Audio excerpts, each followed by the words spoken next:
The richest man in the world. In 1973, J. Paul Getty was declared the richest private citizen in America. His fortune, built on oil wells stretching from California to the Middle East, was estimated at somewhere between $2 and $4 billion. He lived in a sprawling Tudor mansion called Sutton Place in the English countryside, surrounded by priceless art and antiques. He had everything money could buy, except perhaps the one thing that mattered most: a functional family. Getty was famous for two things: his extraordinary wealth and his legendary stinginess. He installed a pay phone in Sutton Place for guests to use because he didn't want them running up his phone bill. He washed his own clothes to save on laundry costs. He rewrote his will obsessively, dangling inheritance like a carrot before his children and grandchildren, always threatening to cut someone out. When he traveled, he flew coach. When he dined out, he expected others to pick up the check. "$1 billion isn't worth what it used to be," he once said, without a trace of irony. His personal life was a disaster. Married and divorced 5 times, Getty had 5 sons, but he was a largely absent father. He was too busy building his empire, too focused on the next deal, the next acquisition. His sons grew up wealthy but emotionally starved, struggling with addiction and depression. His favorite son, Timmy, died at age 12 from a brain tumor. Another son, George, committed suicide in 1973, just months before the kidnapping, overdosing on barbiturates and alcohol. Getty's namesake, J. Paul Getty Jr., known as Paul, had been the most promising of his sons. Handsome and intelligent, Paul had worked in the family oil business in Italy. But after his father forced him to divorce his wife and conform to Getty Sr.'s expectations, Paul fell apart. He became addicted to heroin and essentially checked out of life, living as a recluse in a crumbling palazzo in Rome. Paul had 4 children with his first wife, Gail. The oldest was a boy named John Paul Getty III, but everyone called him Paul, or sometimes Little Paul.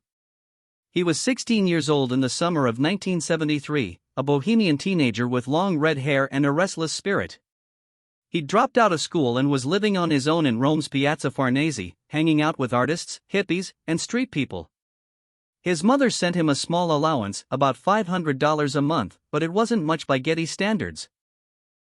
Little Paul survived by selling paintings he made, occasionally dealing drugs, and relying on the generosity of friends. He was, in many ways, trying to escape the suffocating weight of the Getty name. But you can't escape a name like that, not really. And on the night of July 10, 1973, that name would become his curse. The abduction. It was almost 3 in the morning when the van pulled up alongside Little Paul. He'd been out partying in Piazza Farnese, as usual, and was walking home through Rome's narrow streets. The side door of the van slid open and 3 men jumped out. They grabbed him, threw a hood over his head, and wrestled him into the vehicle before he could even scream. "Don't move. Don't talk. You do what we say, you'll live," one of them said in Italian. Little Paul's heart hammered in his chest. For a split second, he thought it might be a prank he'd joked with friends before about faking his own kidnapping to get money from his grandfather. But the rough hands holding him down, the smell of oil and cigarettes in the van, the cold metal of what felt like a gun pressed against his ribs, this was real. They drove for hours, the van bumping along rough roads. When they finally stopped and removed his hood, Paul found himself in a darkroom that smelled of mildew and earth. It looked like some kind of cave or cellar. One of the kidnappers, a heavy man with a thick Calabrian accent, leaned close. "You're going to write a letter to your mother. Tell her we want $17 million. You understand? $17 million or you die." Paul's hands shook as they gave him paper and a pen.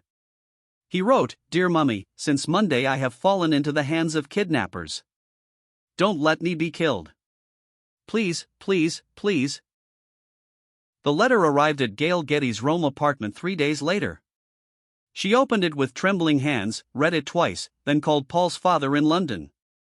Paul Jr. was too stoned to comprehend what she was saying. She called Getty Sr.'s office at Sutton Place. The old man's secretary answered. "I'm sorry, Mrs. Getty, but Mr. Getty is in a meeting." "Can I take a message?" "Tell him his grandson has been kidnapped." Tell him they want $17 million. There was a pause. I'll see that he gets the message. When Getty finally called back that evening, his voice was cool, measured. How do we know this is real? How do we know Paul didn't arrange this himself? The boy's been talking about faking a kidnapping for months. Gail felt like she'd been slapped. This is real. I know my son. He's in danger. Nevertheless, Getty said, I'm not paying a dime until we have proof this is legitimate. For all I know, Paul's in on it. And even if he's not, he paused, I have 14 other grandchildren. If I pay this ransom, every one of them becomes a target. He's your grandson. He's also a boy who dropped out of school, who lives with drug addicts and criminals. I warned him this lifestyle would have consequences. I won't be extorted, Gail. Not by criminals, not by anyone. The line went dead. Part 3, The Waiting Game. For little Paul, the days blurred together in that dark cellar. His captors moved him several times, always at night, always hooded. Sometimes he was kept in caves in the Calabrian mountains, other times in small shacks or abandoned buildings. They fed him bread and water, occasionally some cheese or fruit. They weren't cruel, they didn't beat him, but they weren't kind either. They were businessmen, in their own terrible way, waiting for their investment to pay off. Paul tried to stay hopeful. His mother would pay. His father would pay. His grandfather, surely, eventually, his grandfather would pay. How could he not? $17 million was nothing to J. Paul Getty. He spent more than that on a single painting. But weeks passed, then months. Through his captors' conversations, Paul began to understand that negotiations were going nowhere. Getty Sr. refused to believe the kidnapping was real. The Italian police, overwhelmed by a wave of kidnappings in the early 1970s, had few leads. His father was too incapacitated by drugs to help. His mother was desperate but powerless, she didn't have access to Getty money. Paul's captors grew frustrated. They'd expected a quick payday, but this old man was calling their bluff. They began to argue among themselves. The situation was getting dangerous. Maybe we grabbed the wrong Getty, one said. Maybe we should cut our losses, said another. The heavy one, who seemed to be the leader, shook his head. No. We make him pay. We make him believe. On November 10, 1973, 4 months after the kidnapping, Paul was tied to a chair. The leader approached with a razor blade and a Polaroid camera. He grabbed Paul's hair. This is going to hurt. But maybe now your grandfather will listen. Paul screamed as they cut off his right ear. Part 4, The Ear. The package arrived at Il Messaggero, a Rome newspaper, on November 13. Inside was a plastic bag containing a human ear, a lock of red hair, and a Polaroid photograph of little Paul holding a newspaper with a recent date. There was also a note. This is Paul's ear. If within 10 days the family doesn't pay $3, $2 million, we will send them the other ear. And after that, we'll send the boy back piece by piece. The newspaper published the story immediately. It became international news. The world was horrified. Surely now, people thought, surely now Getty would pay. Gail Getty collapsed when she saw the photograph. She called Sutton Place, screaming into the phone. They cut off his ear. They cut off his ear. For God's sake, pay them. Getty Sr. had his secretary authenticate the ear through a medical examiner. It was real.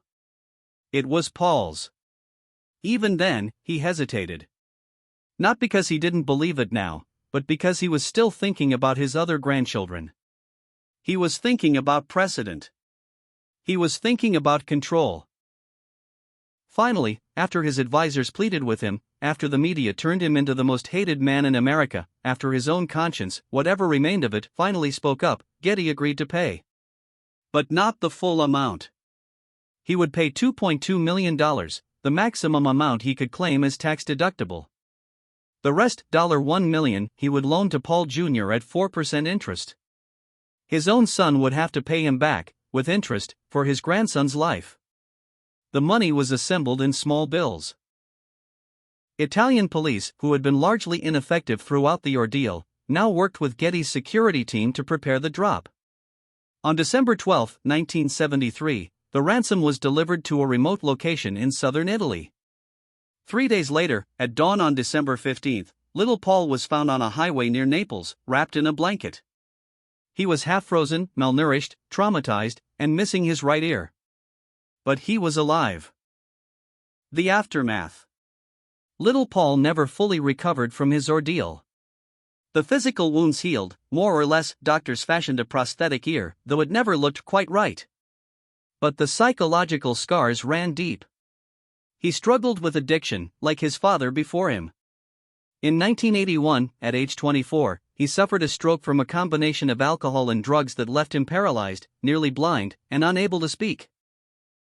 He would spend the rest of his life in a wheelchair, dependent on round-the-clock care, until his death in 2011 at age 54. J. Paul Getty died in 1976, just 3 years after the kidnapping. He left most of his fortune to the Getty Museum, with relatively modest amounts for his family members. Paul Jr. did eventually receive money from the estate, enough that he never had to worry about finances again, but not before years of legal battles. In one of his final acts, Getty Sr. sent little Paul a Bible with the inscription, "For Paul III, who must now know the meaning of moral courage." The audacity of that inscription is breathtaking. The man who haggled over his grandson's ransom, who loaned his own son money at interest to save his child's life, lecturing a traumatized teenager about courage. The kidnappers were eventually caught. 9 members of the 'Ndrangheta, the Calabrian mafia, were arrested and tried. Some received prison sentences, though not all served their full terms. The mastermind, a man named Girolamo Piramali, was never definitively proven to be involved, though investigators believed he orchestrated the entire operation. The 'Ndrangheta would go on to become one of the world's most powerful criminal organizations, in part funded by ransom kidnappings like Paul's.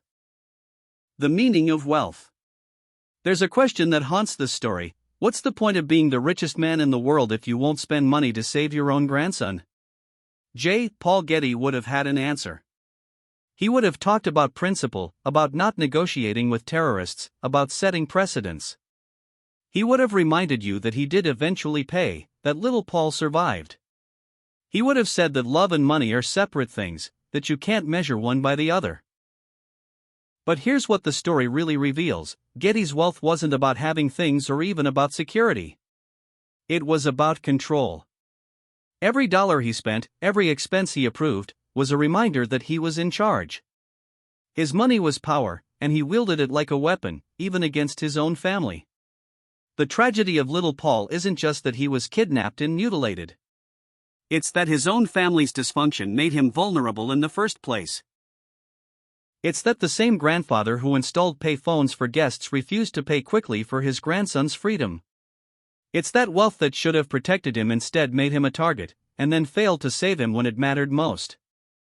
J. Paul Getty once said, "The meek shall inherit the earth, but not its mineral rights." It was supposed to be a joke, a glimpse of his ruthless business philosophy. But it also revealed something darker. A worldview in which everything, even human relationships, was transactional. Even love had a price, and Getty would be damned if he'd pay a penny more than necessary. Little Paul survived his kidnapping, but in many ways, he never escaped it. The boy who wanted to be free of the Getty name carried it like a curse for the rest of his life. And the richest man in the world? He died surrounded by priceless treasures, alone in his mansion, having won every negotiation except the ones that mattered.